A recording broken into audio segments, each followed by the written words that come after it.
Chapter 22. The Staff of X-Chell. Indiana set down the staff of X-Chell, and he went up to one of the piles of staff timber piles. And he grabbed one of the smaller piles of wood, and he carried the pile over. He then carefully placed the wood on top of the sacrificial altar. Then he stepped back slightly to a safe distance, and he grabbed the staff. Jones then kneeled slightly, and he positioned the staff towards the altar. Jones remembered the post-classical Mayan prayer to the goddess Xchel used by Mayan priests from a diary from a Spanish conquistador during the Spanish conquest of the Aztec Empire. Shortly after the Spanish fleet landed in the Yucatan, Jones exhaled deeply and he began. Lady Rainbow, may you go with goodness, love, and sacred spirit / will. Jones then began to speak the full poem from the priest. Gracious lady, she who weaves the day and night, Xchel of the moon and the healing light, we bring you our maize. Oh wait, hold on, wait. Saturday, right? Oh, sorry, sorry about that.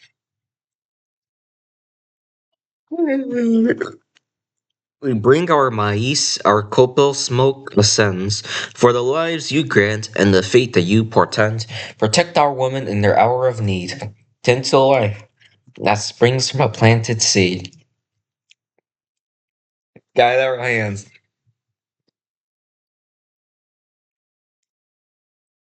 in the medicine of the earth. Watch over the sacred mystery of birth. And he then cried, hear the plea of your children below. Let your silver light forever brightly glow. From the depths of Cenotes to star-filled sky, our reverence for you will never die. As then he spoke, precious metals and gemstones of the staff began to glow. The gemstones and metals grew into a bright, heavenly, ferocious, and beautiful color. The staff started to have a mystical, golden, bright, heavenly aura, a circle in itself. The staff of Xchel began emitting a lower pitched noise, very similar to a generator pumping. The cranking noise got even louder and higher for the next few minutes. The staff then seemingly jerked slightly. The staff then emitted several thunderbolt strikes from its rubies and pearls. The heavenly lightning bolts crackled from the staff of Xchel. Oh, guys, give me a moment.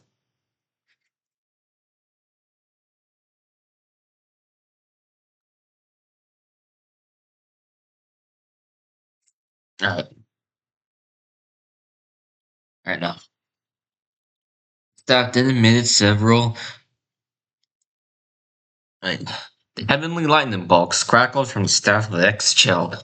The lightning strikes targeted the altar with perfect precision. And he finished chanting, his eyes lit up in awe and beauty. For the next several minutes, the staff of Xchel emitted lightning strike after lightning strike at the altar non-stop, not even once.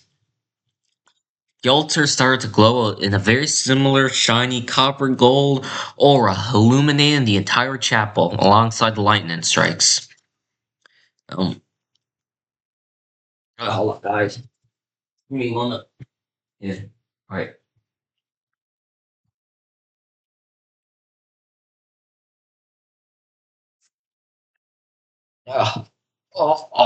Right, sorry.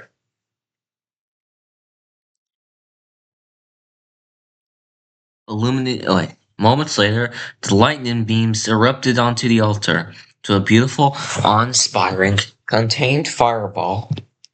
The explosion didn't destroy anything yet. After a few minutes, the fireball calmed into a contained, aura-esque fire. Moments later, from a side of the chapel's wall, the decorative ancient wall revealed a secret sealed door. Gates slowly opened over the course of one whole minute,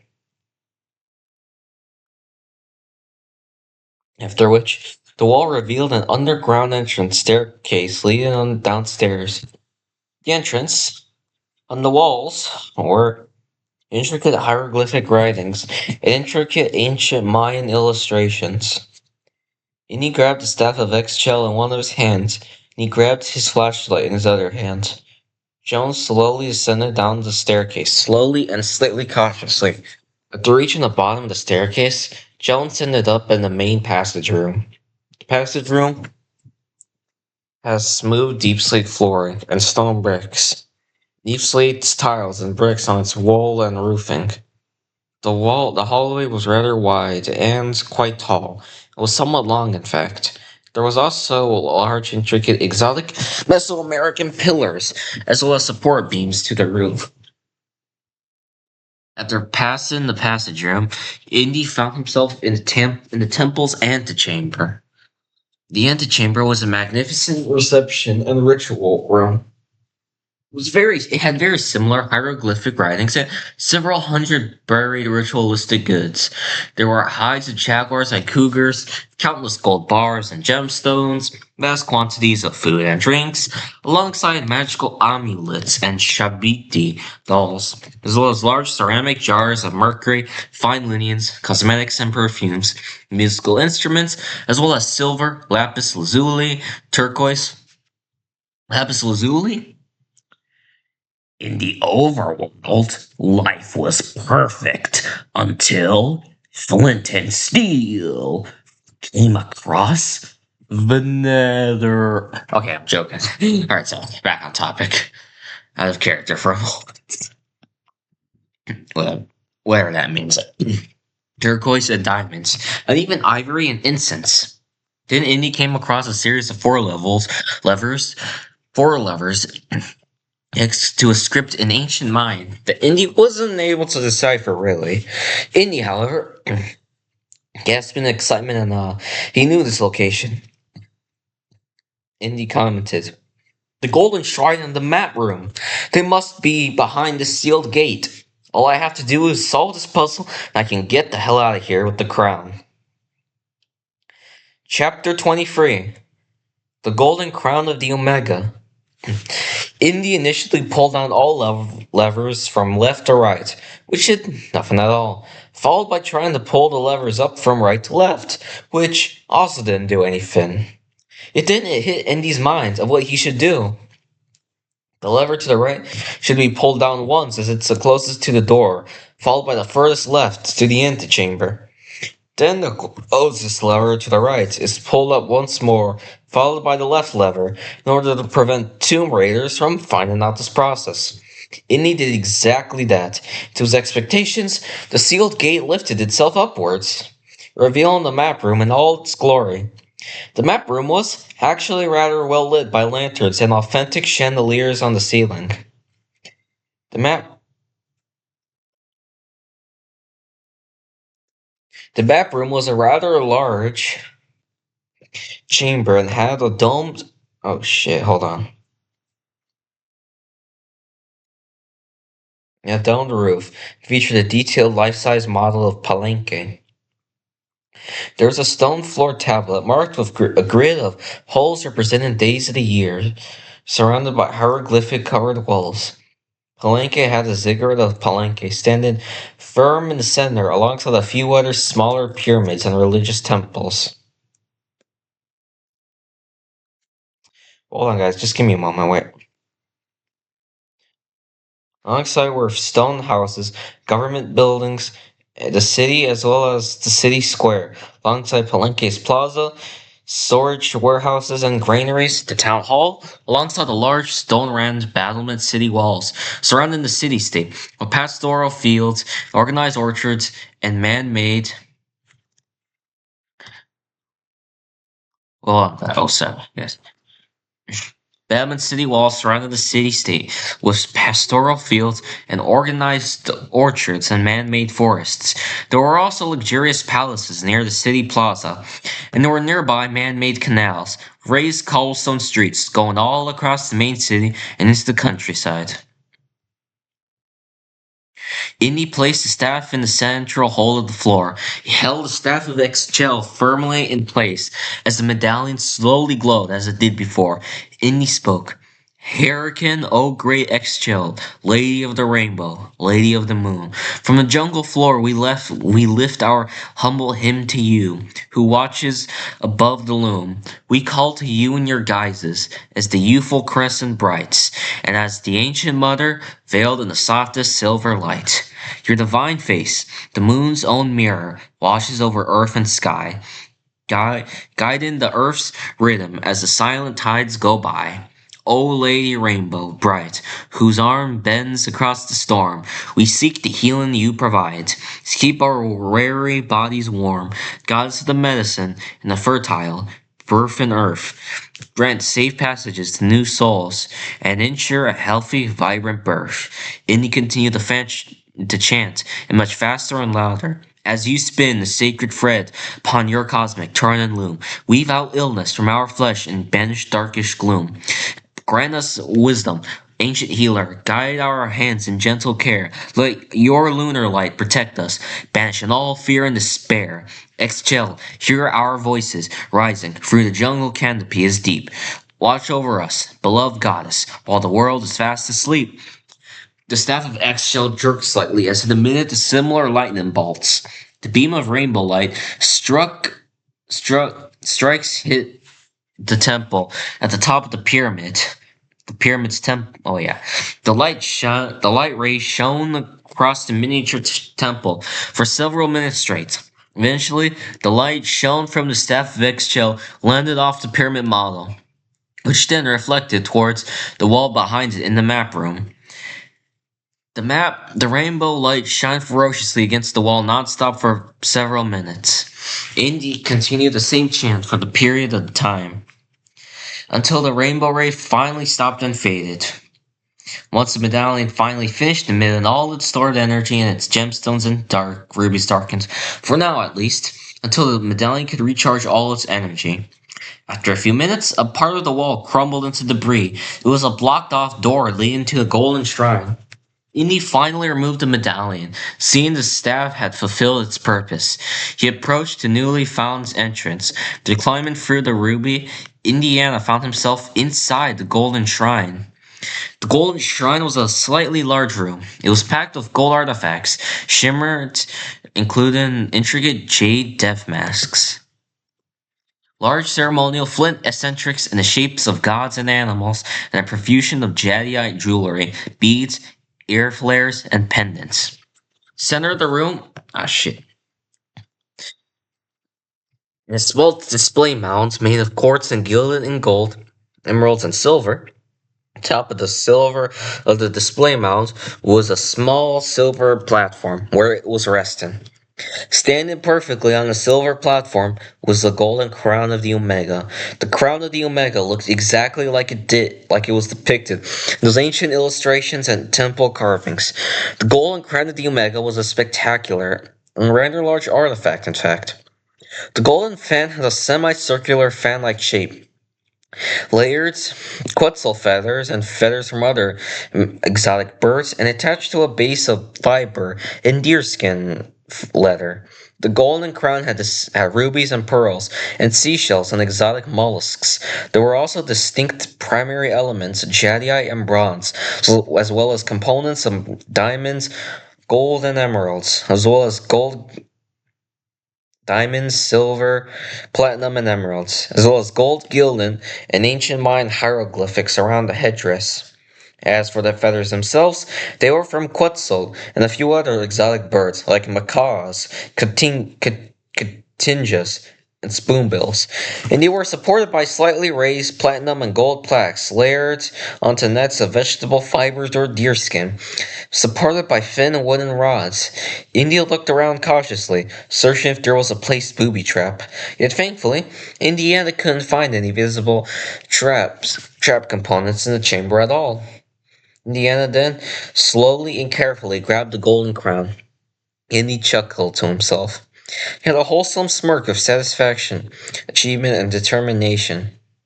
Slight proudness and relief, all at the same time. Indiana remarked to himself, I found it. It's the golden crown of the Omega. It's real. It's a real heritage artifact as I have suspected. It's not some abstract historical idea in a school classroom. It's real. It's beautiful. It's pure awe-inspiring. Um, Let's ignore that. Yet suddenly, Indy felt two other flashlights shining near him in a dimly lit room, and Indy heard the clanking of clean metal and fresh, fine wood right next to him. Indy's face turned into a fear of pure fear, confusion, uncertainty, and slight disbelief. Indy then heard a command calmly firm to him in a Japanese accent. Not so fast, Mr. Jones. If you want yourself the golden crown and girl safe, you better follow all our orders.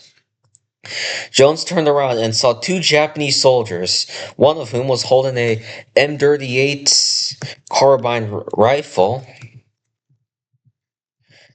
and the other man held an M1903 Springfield rifle, and one of the soldiers assertively told Jones, Follow us if you want yourself and to see the girl alive.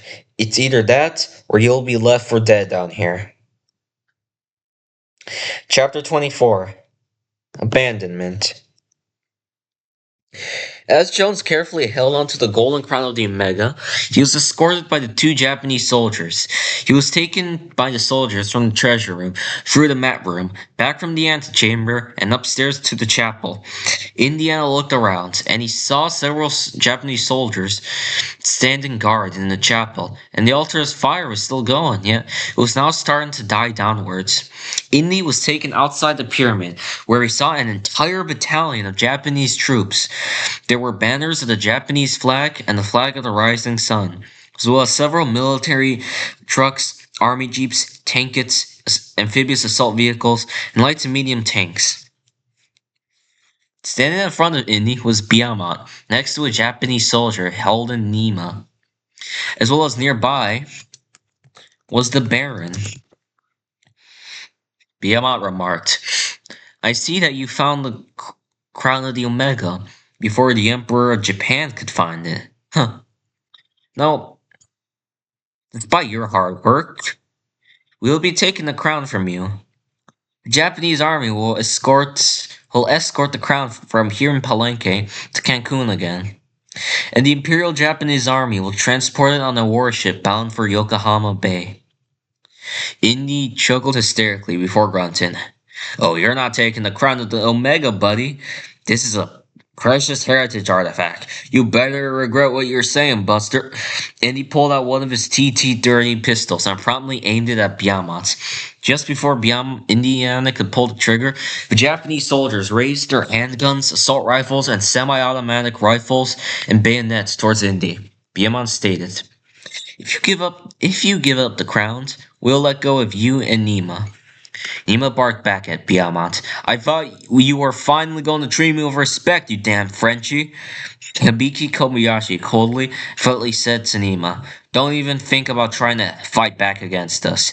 Because if you weren't continuing to help, Jones, maybe we would treat you truly better. Jones started to sweat profusely, and his cheeks started to blush heavily. Jones's face turned to a state of pure hatred, disbelief, betrayal, pure fury, and despondence. Jones yelled, I'm not letting go of the crown. Go ahead, try me. Jones's face turned blood red with an emotion of hatred, pure disbelief, despondence, and betrayal. Jones collapsed to the floor, dropping the Omega crown. Golden Crown got dropped to the ground slightly. It slid across bits of the subtropical grass and dirt. Biamat picked it up and he lightly removed bits of dirt and soot, cleaning off the visible debris. Biamat handed it to a pair of Japanese soldiers.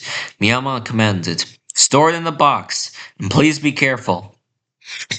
Indy panted heavily, and he started to breathe heavily, and grunted in heart pain. He saw a pair of Japanese soldiers placing it in the military box.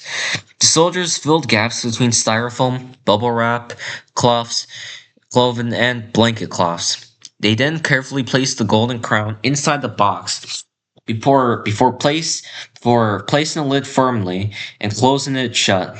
As for the box itself, It had a flag of the Japanese rising sun, with text in Japanese that read, "Oh, oh God, I'm gonna butcher this. Yeah, I'm sorry if I butcher this to any of my Japanese speakers.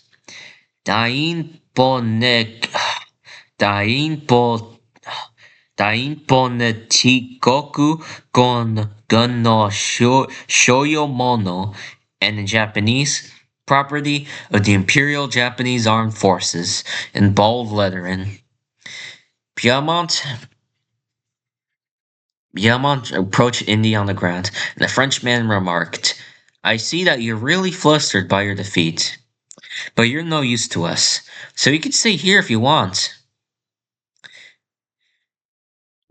Our prize will be taken straight to Tokyo, while you'll be left here to die. How's that, huh? Heck, you could even become an ancient artifact in the next 1,000 years from now, right, Jones?"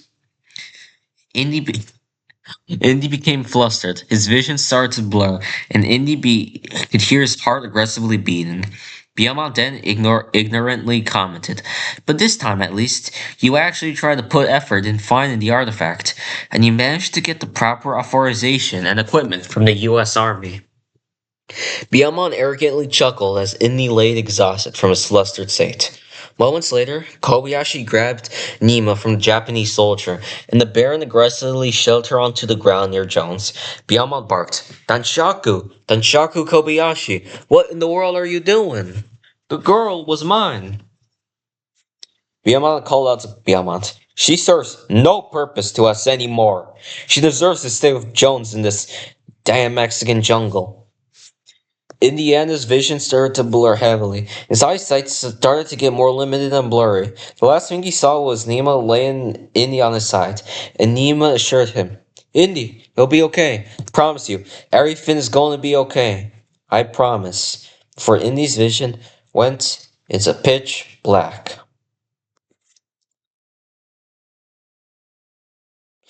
Chapter 25. Departure.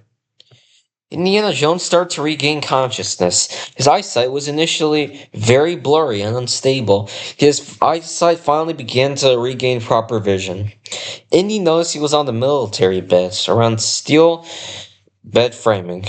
Indy noticed wooden cabinet tables, a bed lamp, and light military equipment around him. He also noticed he was in a dark green military tent. And eventually, Jones saw Nima sitting next to him in a cushioned army conference chair. Indy saw the military jacket he was wearing was unbuttoned, revealing his zipped-up brown leather jacket, as well as his fedora hat next to the lamp, his army helmet he once wore on another table. Indy questioned, "Nima, where the hell are we?" Nima responded, "We're back at the Imperial Japanese camp." As Indy slowly regained consciousness and strength, he asked, "How did we get back here? I thought we were left for dead by the Baron and the Japanese army back at Palenque." Nima answered, "So I think your horse that you used travel to the former Mayan city-state happened to approach the both of us while you were unconscious, shortly after the Japanese left. So I rode the horse alongside your unconscious body back here to the Japanese camp." Nima then told Indiana, "All right, okay, look, we won't have much time, but the Japanese brigade had just organized 2 army platoons to safely transport the Omega Crown back to Cancun.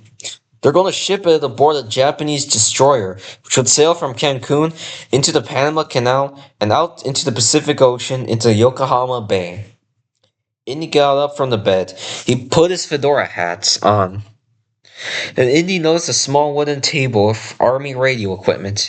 Indy approached Nima with the radio, placing it in front of her carefully. Indy told Nima, "Tell either the White House or the Military Intelligence Corps's headquarters at Fort Huachua. Tell them to send a cargo ship from Manhattan to Cancun, so we can safely transport the Omega Crown to New York City, where it can be taken to Washington, D.C. Outside Indiana and Nima heard orders and commands being shouted in Japanese, with soldiers and officers assembling and the noises of car engines starting up. And he didn't affirm to Nima, and please, do your best to not get caught. It's not safe out here. With our return. With our return. Leave the camp as soon as you can leave the camp as soon as you can after alerting the US Army. I'll meet up with you at Cancun by dusk. Chapter 26 Jungle Chase. A military truck was being loaded with the box containing the Golden Crown. Around 10 Japanese soldiers boarded the truck, with 2 more soldiers entering the front of the truck.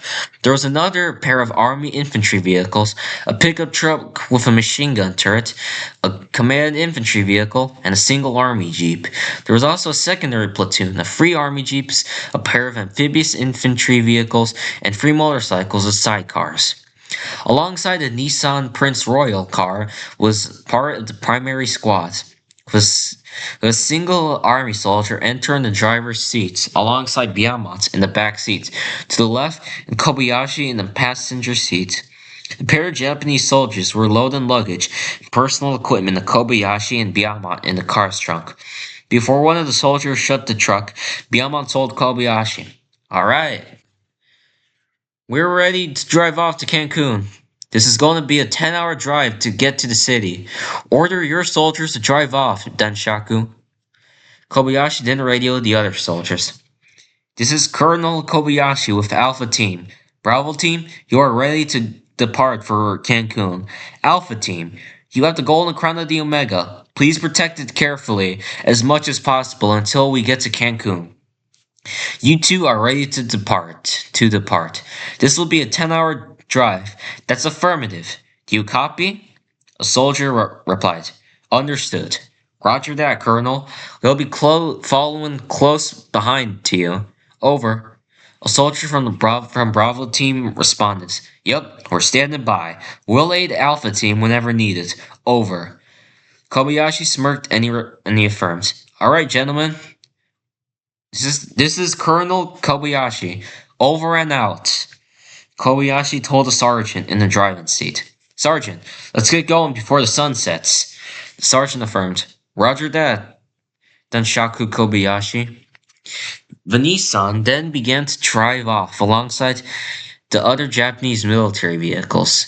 The army vehicles began to drive through the army camp until they reached the camp's gates. A pair of Japanese soldiers under a radio command by Kobayashi opened the gates, and the Alpha and Bravo teams were traveling along the natural game trails of the Mexican countryside. While driving through the jungles, Kobayashi picked up their army radio and he asked the driver in the main convoy truck, "Corporal, this is Alpha Team. Do you see anything out of the ordinary?" The corporal sighed and replied, "Thankfully, nothing yet, Danshaku." Biamon scoffed to himself. "Good. It would be a peaceful drive to Cancun." Biamon sighed in relief before looking around his surroundings. Rushing out from the jungle underbrush was Indiana Jones riding his Dresdner horse. Jones commanded, "Not so fast, Biamont. That crown isn't going to Tokyo." Biamont stood forward, his eyes dilated in shock. Biamont stammered in disbelief and fury. Biamont cried to himself, "Jones? I thought you were in Palenque. That's a 2-hour drive south from here. How the hell did you get here?" Kobayashi grabbed a radio and he shouted, "Jones is back. I repeat, Indiana Jones is back." Kobayashi commanded, "Alpha Team, this is Danshaku Kobayashi from the staff car. Fire back against Dr. Jones. I repeat, Alpha Team, retaliate against Indiana Jones. Bravo Team, stay close and provide any reconnaissance and attacking/defending support to Alpha Team if the situation gets out of hand. I repeat, Bravo Team, provide reinforcement support to Alpha Team if needed. Over." The gunner in the pickup truck radioed back, "Roger that, Colonel. We'll do our best to neutralize Dr. Jones." The machine gunner aimed and cocked the turret before firing it at Jones's direction. With fast reflexes, the horse managed to speed forward to safety. Once the horse was out of range of the machine gunner, Jones pulled the reins, making the horse dash even further towards the main convoy truck. Jones told the horse, "You should slow down now, girl." Jones managed to grab the roof of the truck, and he leapt from the horse. Indiana managed to carefully step forward towards the passenger door. Indy quickly opened the door, and he threw out one of the soldiers onto the ground. In the staff car, Biamon watched in disbelief and horror. Indy managed to shut the car door. He quickly pulled out and cocked one of his pistols. Indy then fired one bullet at the corporal's left shoulder before shooting him dead once in the forehead. Indy opened the driver's door, and he threw the corporal's fresh corpse onto the jungle floor. Indy closed the driver's door, and he chuckled. The archaeologist grabbed the radio, and he radioed to the staff car. "Habike." "I'm coming for you, Jap." In the staff car, Biamon jerked in horror and disbelief. The colonel grabbed the radio again and he radioed. "God damn it!" No, wait, no. Any radios. "Alpha team, use all your firepower and manpower against that guy. Use the Bushido code with earnestness in fighting back against Jones." Kobayashi then radioed the other platoon. "Bravo team, use the Bushido code as you know it to your fullest. Ferociously use up all your manpower and firepower against Jones till he is dead. Fight back with the Bushido code in honor of Emperor Showa and the home islands. Fire! Fire! Shoot!" One of the soldiers in the convoy van ordered. "You heard the Baron. Get out of the truck and stop Jones. And don't let him see you." Chapter 27. Jungle Chase. The soldiers nodded in agreement, and they exited through the back of the vehicle, leaving the Omega Crown behind. The soldiers carried their assault rifles and semi-automatic rifles. Jones quickly noticed the soldiers doing the same tactics as him. Jones jolted in slight shock, and he quickly turned into seriousness. Jones accelerated the truck, and he aggressively swirled the truck left to right. One by one, all of the soldiers fell from the truck, and they all tumbled across the ground. Jones, however, noticed the pickup truck speeding up behind him. Machine gunner unleashed a barrage of bullet shields at the left side of the truck. Indy lowered the left window of the car, and Indy aimed his gun and he fired several gunshots from the pistol, four of which even cracked against the car's windshield. Indy fired the remaining several bullet rounds at the direction of the army vehicle. In fact, a few more vehicles landed against the car shield's windshield and passenger door. As Indiana unloaded the used magazine and loaded a new magazine and cocked it, he turned left and slammed into the right side of the pickup truck. The truck got pushed behind the tall grass and overgrown brambles into a backroads area. The pickup truck jerked for a bit. The machine gunner continued shooting bullet after bullet behind the tree line as the driver approached the vegetation, joining up against the Japanese convoy. Indy saw the machine gunner firing barrage after barrage of rounds at the convoy truck, so Indiana aimed his gun from the car window and he fired a few bullet shots at the pickup truck's oil container.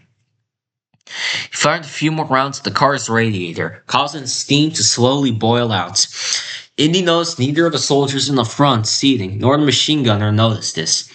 So Indy fired 3 more bullets at the right side of the front tire. Air quickly punctured out of the car's tire immediately. Jones saw the pickup truck and started to swirl and trying to brake. The vehicle was driving around recklessly. Jones heard shouts in Japanese. The machine gunner, too, stopped firing from the turret, and he fell onto the pickup bed on his back. Before the machine gunner could get up, the 2 front soldiers screamed in horror as the pickup truck turned on its side to a large marshy ditch. The machine gunner was flung from the truck bed, and the vehicle exploded. The vehicle exploded into a fireball of debris and military equipment, and even one of the car's tires rolled across the game trail into the brambles. One of the infantry command vehicles began to speed forwards. The vehicle's car fired an artillery shell right next to the truck. Yet Indy aimed his pistol from the left side window after lowering it, and he fired bullet after bullet from the remaining magazine.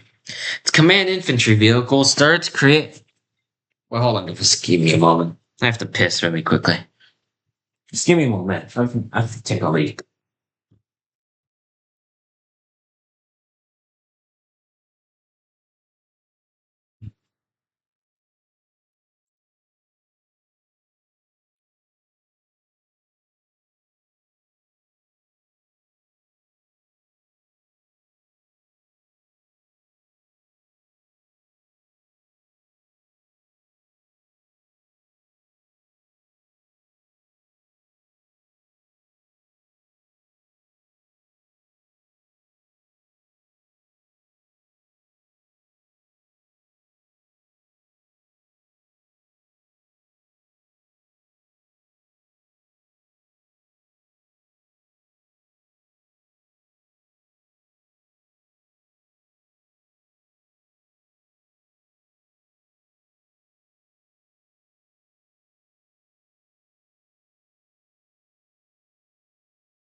Yep, I'm back. All right, sorry about that. Let's get back on the road, shall we?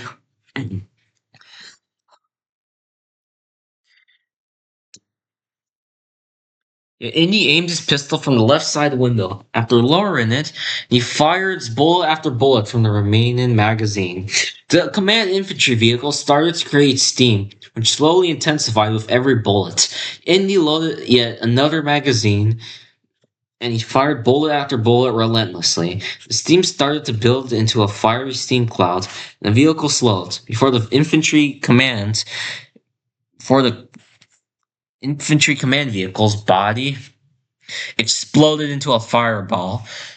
Next came the two other infantry vehicles and the army jeep. Indy noticed an Owen submachine gun from the soldier in the passenger seat. Indy grabbed the gun and he used it from his right hand window. Indiana fired bullet after bullet at the jeep, which, after being fired so many times, it swirled in its right before smashing into a collection of bushes. Jones then turned his attention to the other two infantry vehicles. Jones fired several bullet rounds at one of the vehicle's front right legs. Air immediately came out of the tire. As the vehicle lost control, the vehicle swirled and it smashed into the other infantry vehicle aggressively, knocking out both of the car's engines to being completely unusable. Followed by the infantry vehicle were the three motorcycle vehicles. Indy simply aggressively shot at the driver on the motorcycle, causing the motorcycle to lose control and accelerate before spilling into a pond crashing. Indy chuckled and he began to fire more bullet rounds at the other two vehicles. Jones put his foot on the brake. Oh shit.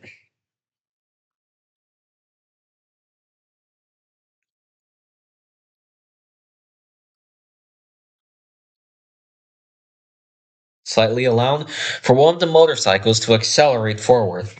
Soldier in the sidecar raised his own submachine gun at Indy at point blank range. But before the soldier could even fire, Indy pressed the acceleration and slammed the motorcycle into a pile of mud.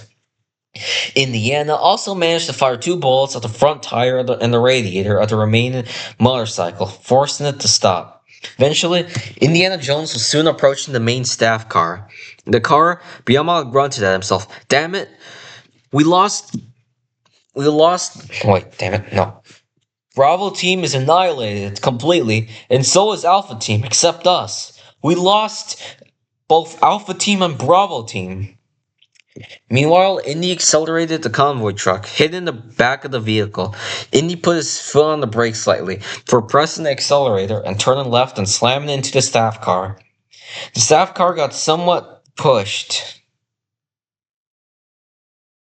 to a marshy ditch as the convoy truck sped off. Beaumont hit the sergeant on his shoulder.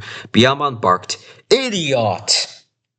Luckily, the car wasn't really damaged, so the sergeant quickly backed out of the ditch and drove off, following the army vehicle, the army truck. Later that day, Cancun, Mexico, October 20th, 1936, mid-evening. Indy managed to drive the convoy truck back into Cancun safely. He managed to drive through the now desolate city streets into the city harbor. Just as Indy arrived in the city and the staff car pulled up, Biama looked out of his car window. He noticed the tropical air getting cooler, more moist, and not as humid anymore, as well as the sun turning into a bright, vibrant, reddish, orange, yellowish, colorful tinge. Before Biamon could react, he felt something being aggressively slammed into his face. Biamon didn't feel any pain. It didn't hurt, but he noticed and felt a tomato, in front of his face. Biamon grunted in pure anger. He saw a young Mexican schoolgirl in a tailored, formal, dark navy blue uniform. She yelled insults in Spanish at the archaeologist, mocking him. Yet Biamon snapped in German. Oh shit, I'm gonna butcher this. Wage es ha nicht dick mit mir anzulegen, geh nach Hause. Das ist eine ernste und heikle Angelegenheit. Da du sowieso nicht wer des hin wardest. Geh nach Hause, Huanges Frau. Ich will dir keine Harger machen. Where's the Dumek? Before the schoolgirl quickly dashed off. Biam outside and he snarled himself in German. Das ist nicht das letzte, was von mir sehen werden, Dr. Jones. Ich komme. Wir der warten Sie nur ab. Chapter 28 SS Venture. Off the coast of Jamaica, October 25th, 1936, late morning. Jones carefully managed to transport the Golden Crown to Cancun. The White House sent in a cargo ship called the SS Venture to secretly ship the Golden Crown to New York City, particularly at the New York Harbor in Manhattan, specifically in Lower Manhattan, after which the Golden Crown would be safely escorted to Washington, D.C. before being taken to an undisclosed area. On the ship's main deck was Indiana Jones with Nemo Moctezuma, who was now wearing that business shirt and tie with that black leather jacket and green camo pants and leather boots. And Indiana Jones now wearing his unbuttoned leather jacket and business shirt and tie, alongside his khaki pants and holster, as well as his leather boots. He no longer wore the mechanic's bulletproof uniform shirt and bulletproof vest, now that he was no longer in Mexico. Nima asked, "So how long would this voyage be from Cancun to Manhattan?" B. And he responded, "We're off the coast of Jamaica, so about 5 days since we departed. It'll be a total of 15 days until we get to New York." Nima remarked, "Well, at least we made it. Mexico is behind us, and we'll soon arrive back in the United States of America." Indy chuckled and grinned slightly. He commented, "Well, I'll share the good news to you once we see the Statue of Liberty and the Manhattan skyline.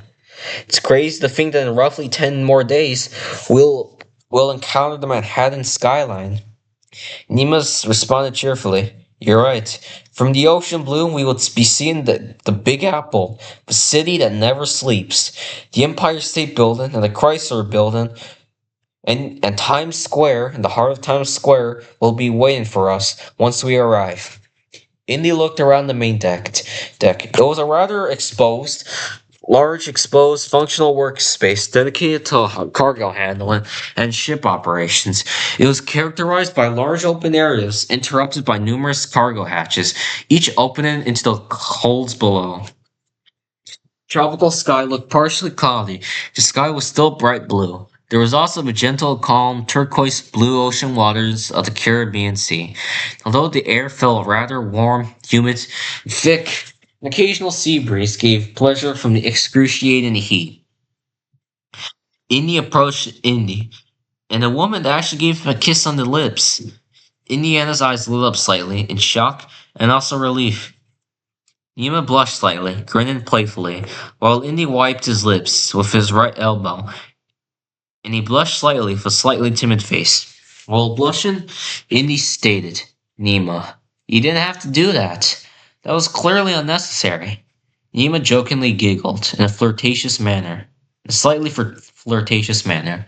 Come on, Indy. It was just a single kiss. Relax, little boy. Indy sighed. Alright, Nima. Just please don't do that again. Yet meanwhile, in the cargo holds, there sat the military box containing the golden crown of the Omega. It sat quiet and still, having been untouched since the start of the SS Venture's voyage. Yet suddenly, the box started to shake, even though nobody was in the cargo hold at the time. Then the proud flag of the Japanese rising sun suddenly got burned by the crown. There emerged a slight amount of burning steam for a few seconds from the box. The Omega crown would not fall to the wrath of new imperialism. Chapter 29 was storming the vessel. Near the coast of Jamaica, October 26, 1936, mid-morning.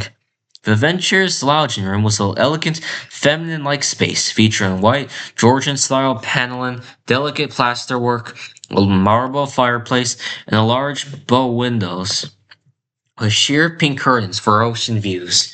It offered a quiet retreat with writing desks, potted palms, and soft lighting for writing letters or reading. Indy remarked, Well, I guess this is finally over. We're sailing out to sea, and in just 1 or 2 weeks, we'll be finally in the States in mere days. And he commented, just imagine the sight of New York City, especially Manhattan, the home of the towering urban skyline, like the Chrysler Building, Times Square, and the Empire State Building. Manhattan is home to Wall Street and New York's financial district. Nima chuckled. Yep, Manhattan is the home to a sky to an urban to a towering urban skyline, diverse neighborhoods, Bourgeoisian media, and resilient spirit, despite the current economic hardship. Indy replied, I know, right? In days we will be seeing the quote city that never sleeps. It would be a dream come true.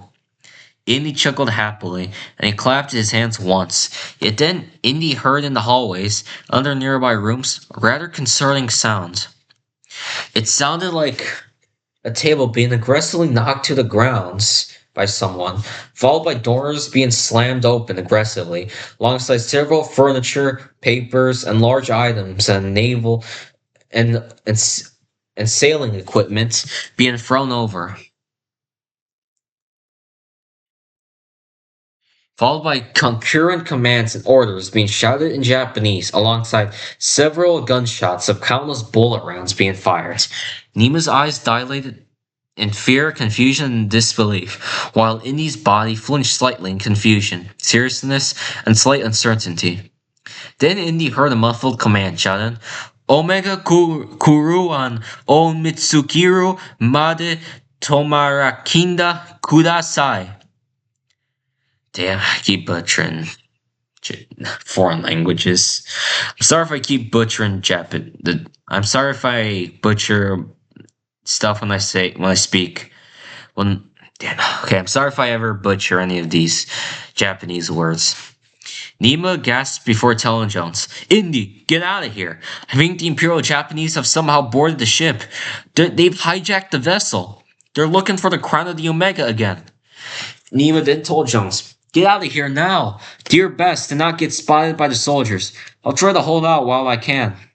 But you have to get out of here. Now. Go." Indy Chuck nodded, and he quickly exited the room, entering the Venture's hallways. Indy ducked behind a corner in the hallway. He saw several Japanese soldiers ruthlessly searching across the ship for the crown. Indy didn't realize the golden crown was being stored in the cargo hold, so Jones loaded one of his pistols, and he followed a group of Japanese soldiers towards the cargo hold.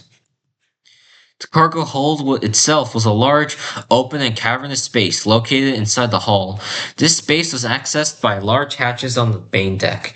Indy hid himself behind a few large crates. After a few minutes, searching the surroundings, Indiana saw the box with the golden crown. Before Indy could reach over to the golden crown, he saw a group of Japanese soldiers searching the area. This forced Indy to hide behind the crates. One of the soldiers affirmed to an army radio in Japanese, "Kobayashi Danshaku, Kogane no Okan o Mitsuki Mashita," followed by a voice from Kobayashi on the army radio, replying, "Subarashi Shigoto Dishita Minasan, Sa Sensukian Sensukian ne modote kudasai. Furansu Rio Giana. No, wait, damn it. Furuso Rio Giana de Okan no Shindan Tesuto o Okane Masu. Sonogo Pane Maunkea Aike o Tia Hikia ni Seniri Hin o Misi Shimasu." Indy grunted quietly, as he could only watch on. A pair of Japanese soldiers picked up the box, and they, alongside the rest of the soldiers, left the cargo hold, climbing upstairs to the main deck. Indy climbed to the main deck, following them, and he looked around for a few moments.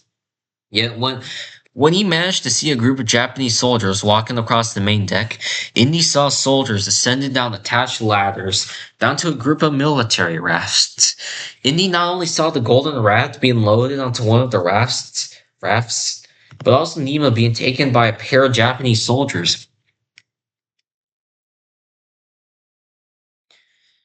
Indy saw the rafts after detaching from the ship and the raft sailing to a Japanese U-boat submarine.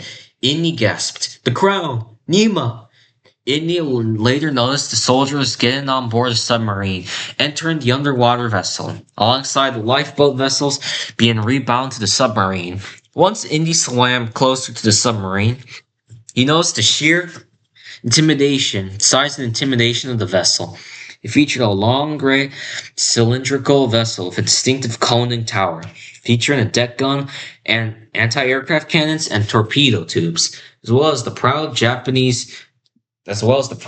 of the rising sun and the Japanese national flag flying overhead. Indy hopped aboard the submarine's roof. Just as he hopped on board the roof, the submarine slowly started descending underwater.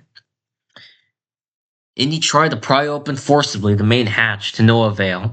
Indy said to himself, "What do I do now? The Venture is already sailing from here, so I can't possibly return. If I stall much longer, I'll either drown, die from hypothermia from the freezing water, or I'll be compressed if the sub dives too deep." Indy looked around.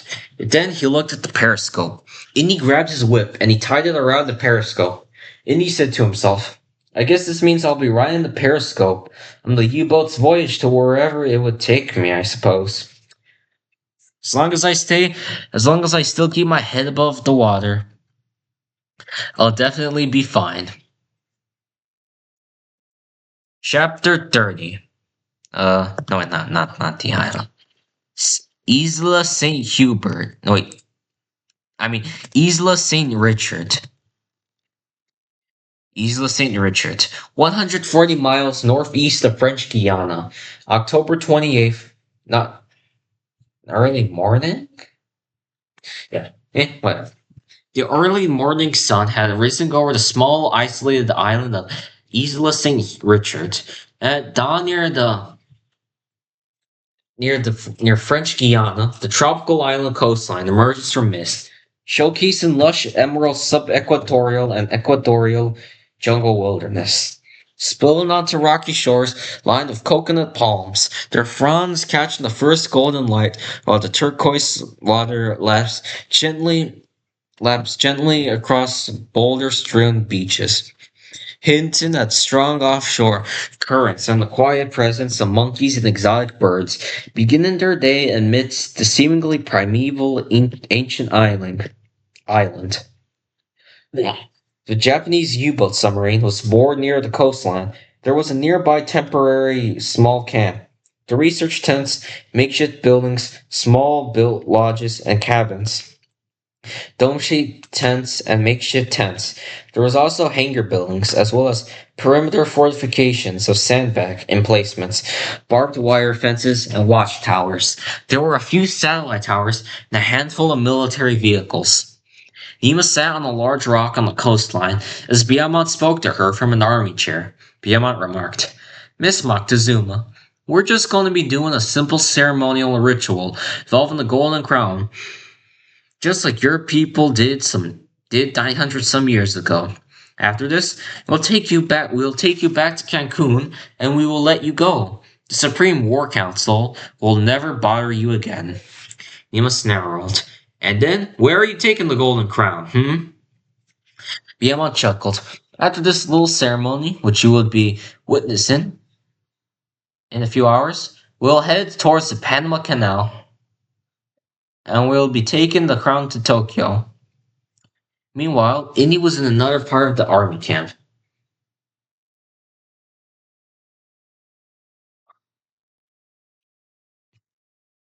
He was dressing himself in an infantryman uniform to hopefully not stand out. Indy had already put on military trousers and was trying on a new infantry jacket. He couldn't find a proper uniform shirt. He couldn't find a proper uniform shirt. Yet then, a Japanese soldier appeared in front of him. The soldier greeted him in Japanese. Oh, Ohayogo Zayamasu. Indy looked at the soldier, and Indiana gave a slightly nervous chuckle. The soldier then raised his voice and berated, "Koko de naninshi shiteron Koko de nani shiteronu tento ni irobike janai no sorene kayo o arate buta mitiai ni naranana yoni wakarimasu ka?" The soldier snapped. "Tokorode seifoku no shatsu wa dokotoda tsu Tesuitachi no Junbi wa Tekite Irikana?" Yet Indy simply got up while the soldier continued to yell, and Indy elbow punched him in the face, knocking out the soldier. Indy grabbed the soldier's army hat for pulling the soldier's uniform shirt. Indy commented, "My friend, me taking your bulletproof shirt might seem like a huge disrespect, but you wouldn't understand the urgency I'm in right now." 3 hours later, still October 28th, 1936, late morning, a platoon of Japanese soldiers were marching through the equatorial jungles of the wilderness. Two of the soldiers were holding the box containing the golden crown of the Omega, and nearby were Otto Biamont, Hibiki Kobayashi, and Nima Moctezuma. The jungles of Isla St. Hubert seemed untamed and primeval. The wilderness was dense with intertangles of subequatorial and equatorial vegetation, and had a slightly swampy appearance. Suddenly emerging in front of the platoon was Indiana Jones himself. The man was wielding a Type 91 machine gun and an OM submachine gun strapped over his shoulders. But most notably,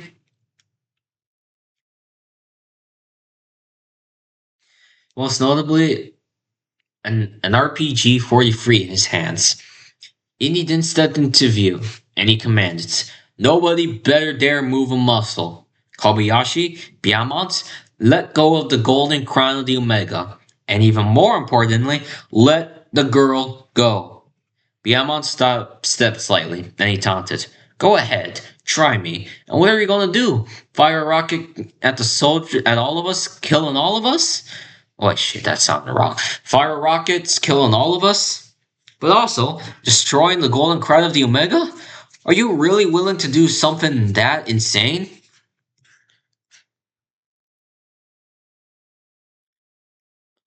Biamont, Biamont approached slightly, and he remarked, "I know very well that this." Wait, hold on, wait. Oh shit, I skipped the line. Indy assertively replied, "You're damn right I will, and I mean it. If you don't let go of the Omega Crown and Moctezuma, the Imperial family shall get no prize from Mexico. And I'm not joking." Biamon approached slightly, and he remarked, "I know very well that despite what you say, you will never bring yourself to willingly fire that RPG." And he barked, "Oh really, huh? What makes you so certain, Stampot?" Beyond replied, "Okay, don't call me that. Don't call me Stampot. It's a rather good dish, well, for me, but don't you dare insult my Dutch heritage." Beyond began. "But seriously, look. Now you're a pre-Columbian archaeologist, and willingly hired by the U.S. military, traveled to Mexico to sabotage the IGA's expedition to uncover the Omega Crown. You nearly succeeded in doing all your hardest to recover the crown and transport it safely to the States." Biamont analyzed. You know the Golden Crown's mythical abilities as a potential WND. You read all those ancient Mayan texts. I gotta be careful when I say that. And you were informed by the Army Intelligence Corps. The Omega Crown, well, for you at least, is a prized mythical ancient heritage artifact. You would never want to ever destroy or vandalize a military artifact to save yourself. Indy tried to reason. He shouted, "I don't care if it's a heritage weapon, okay? I truly want you to let go of Nima. I want her unharmed so I can return with her, okay? Do you understand me?" Biamon chuckled before telling Jones, "Now, of course, I believe you still want to keep Moctezuma safe from any bodily or mental harm, but if you were to pull the trigger, not only will everyone die from the explosion, but Miss Moctezuma too would also perish in the fire. You know all of this. You just want herself and the return. You just want yourself and her to return back to the state safely. That's all you want. But more notably, from what I'm telling you, is that you would never want to harm such a priceless historical artifact." Biamon stated, "And even if you were to have the courage to shoot that rocket launcher, you would be stranded here in French Guiana. You would be isolated in the Atlantic Ocean for a very long time. So while the SS Venture would return to New York City without its Nobel Prize, you know well you would be slowly dying on this island if you were to pull that trigger, only waiting inevitably for and desperately for the angel of death to take you from this living purgatory." Biamont then told Indy calmly, "Now, if you were to put your weapons, we will take you alongside Moctezuma. But once we conduct a little ritual with the Omega Crown, we'll take you and her back to Mexico. And you get help and you can get help to return to the US safely." Indiana paused. His grip on the rocket launcher became ever so tighter. He had a chance to pull the trigger to save himself and even Nima and the crown potentially. Yet Indy didn't want to risk any murderous outcomes. So he slowly lowered the rocket launcher and sighed. Indy threw the rocket launcher onto the ground, as well as the Owen gun and the machine gun. Indy then dropped the strap of backup magazines, hand grenades, and unused Molotov bottles onto the ground. Indy then unbuckled his holster with his handguns and other weapons. Indy simply raised his hands in surrender, and he approached the Imperial Japanese platoon. Biamon assertively remarked, "That's what I always thought of you, Jones."